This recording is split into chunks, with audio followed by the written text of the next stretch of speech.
Bonjour mes petits padawans de la cuisine, on se retrouve aujourd'hui pour une nouvelle recette en vidéo et on va réaliser un fondant choco-noisette.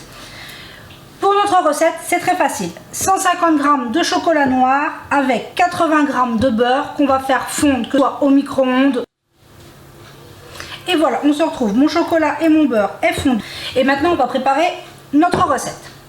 Dans un saladier, on vient mettre 70 ou 70 g de sucre pour mes amis belges.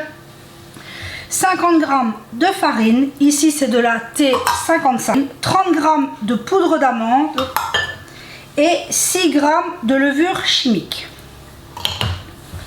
Et on vient mélanger. On va venir ajouter notre chocolat fondu. Ça va donner une pâte un peu épaisse, c'est normal. Et à ceci, il ne nous reste plus qu'à ajouter 4 blancs d'œufs montés avec une pincée de sel et à les incorporer délicatement. On va commencer pour détendre notre appareil par en mettre un peu qu'on va pouvoir venir mélanger. Voilà. Et maintenant le reste de notre blanc en neige, on va venir l'incorporer en 2 fois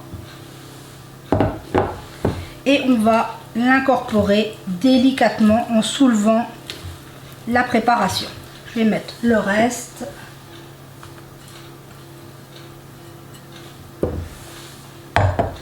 Hop.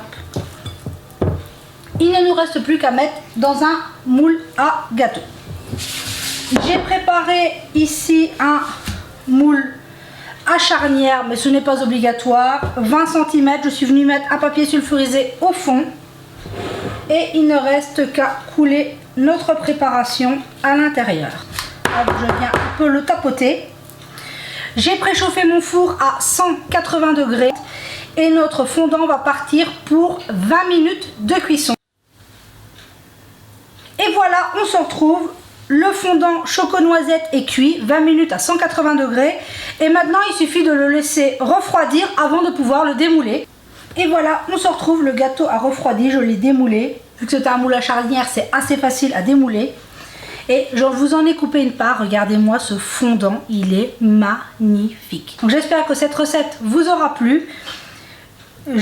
Prenez soin de vous et prenez soin de ceux que vous aimez, c'est très important, la santé est très fragile. Prenez soin de vous et on se dit à très vite pour la prochaine vidéo.